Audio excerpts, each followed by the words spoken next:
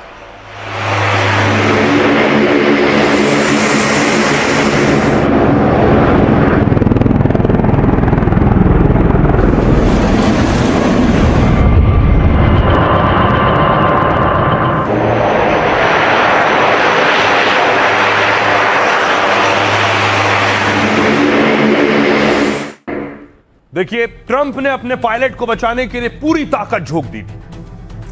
ये आप देख रहे हैं, ये है जॉली ग्रीन हेलीकॉप्टर।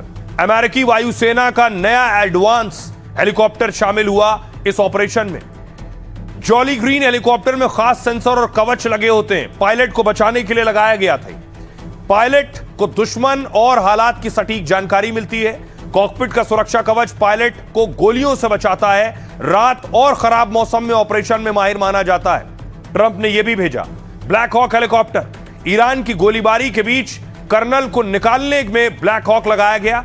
तेज रफ्तार हेलीकॉप्टर दुश्मनों के हमले से बचने में माहिर होते हैं। इसके अलावा A-10 बचाव में उतरे कमांडो को हवाई सुरक्षा मुहैया कराई इसने। रेस्क्यू के दौरान ईरान की जमीन पर कमांडो पर हमला ना हो, A-10 फाइटर जेट ने ईरानी सेना और उनके हमलों से बचाया है। F-35 विमानों ने ईरान को हमले के खतरे में उलझाए रखा। ईरान खतरनाक F-35 से निपटने की रणनीति बनाता रहा। यह रडार की पकड़ में नहीं आता, इसलिए इसे रोकना मुश्किल था। ईरान को लग रहा था कि F-35 कोई बड़ा हमला करने वाला है। F-35 की आड़ में अमेरिका के जवान फौरन रेस्क्यू में जुट गए और C-130 उतार दिया। बचाव दल को वापस लाने के लिए इन विमानों का इस्तेमाल किया। अमेरिका ने कुछ खास कमांडो भी C-130 विमानों से भेजे थे। खबर है कि ईरान के हमले से उसके 2 विमानों को नुकसान पहुंचा है। वो वापस आने की हालत में नहीं थे तो अमेरिका ने उन्हें तबाह कर दिया। यह दावा अमेरिका कर रहा है। सुनिए जरा अब व्हाइट हाउस की प्रवक्ता क्या कह रही है।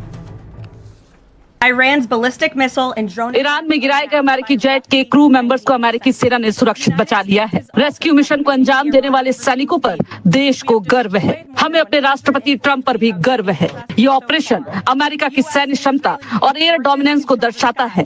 ट्रंप के नेतृत्व में हम ऐसी ही कामयाबी हासिल करेंगे और दुश्मन की हर चाल नाकाम कर देंगे। Combat flights thus far. अब देखिए जरा, फाइटर तो भेज दिए ट्रंप ने, विमान भेज दिए, एयरक्राफ्ट भेज दिए, लेकिन ईरान की मिसाइलों से बच नहीं सके। ये तस्वीर देख रहे हैं, A-10, ईरान ने A-10 मार गिराया है। ये तस्वीरें ईरान ने जारी की।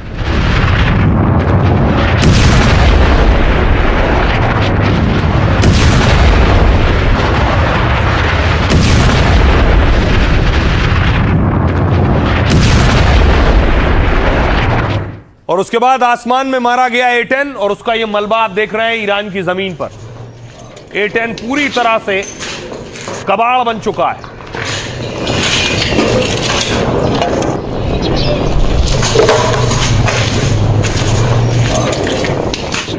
तो पायलट को बचाने के लिए अमेरिका ने हजारों करोड़ का नुकसान करवाया है। अपने फाइटर्स और अपने कई विमान तबाह करवा लिए। तस्वीर में आपको दिखाऊं, देखिए जरा, ये मलबा है, ये उन विमानों का मलबा है जो बचाने के लिए भेजे गए थे। जहां तक नजर जाएगी आपको मलबा ही मलबा नजर आएगा। C-130 विमान का मलबा है।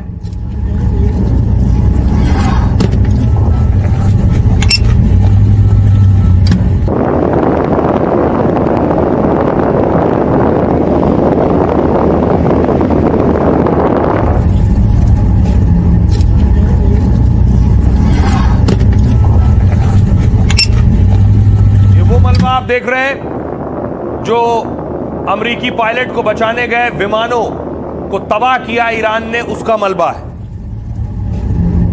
अब देखिए जरा कौन कौन से विमान थे वो। ये C-130। ईरान से जंग में ट्रंप को भारी सैन्य नुकसान उठाना पड़ा है। ईरान का आसमान अमेरिकी विमानों के लिए कब्रिस्तान बन गया। 48 घंटे में उसके आधा दर्जन जेट, हेलीकॉप्टर और ड्रोन मार गिराए। ईरान का दावा है कि अमेरिका के C-130 विमान को मार दिया है। इस्फहान में ईरानी सेना ने 700 करोड़ रुपए के अमेरिकी विमान को मार गिराया। C-130 हरकुलिस अमेरिका का भारी भरकम मालवाहक विमान है। यह करीब 100 सैनिक और भारी हथियार उपकरण ले जा सकता है। यह विमान मिट्टी, रेत, घास और कच्चे रनवे पर भी उतरने में सक्षम है। तस्वीर भी मैंने आपको दिखाई, कच्चे में उतरा था। खबर है कि ईरान में लापता पायलट की तलाशी मिशन में यह विमान भेजा गया।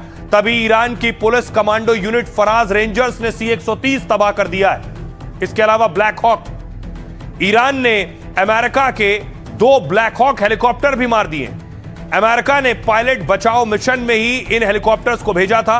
ब्लैक हॉक दुनिया के सबसे भरोसेमंद हेलीकॉप्टर में गिने जाते हैं। ये हवाई हमलों, बचाव और स्पेशल ऑपरेशन में माहिर होते हैं, लेकिन इस तरह से तबाह कर दिए गए। 4000 फीट ऊंचाई पर 250 किलोमीटर प्रति घंटे की रफ्तार से उड़ सकते हैं। Black hawk laser guided missile, rocket और खास गन से लैस होते हैं। एक ब्लैक हॉक की कीमत है करीब 200 करोड़ रुपए बताई जाती है।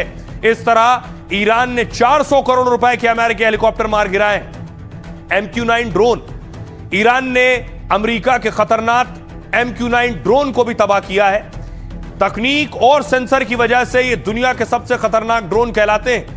50,000 फीट की ऊंचाई और लगातार 30 घंटे तक उड़ान भरने में सक्षम है। ये ड्रोन हेलफायर मिसाइल और बंकर बस्टर बम भी साथ ले जा सकते हैं। एक MQ-9 रीपर ड्रोन की कीमत है करीब 280 करोड़ रुपए। ईरान ने अब तक अमेरिका के करीब 15 MQ-9 रीपर ड्रोन गिरा दिए।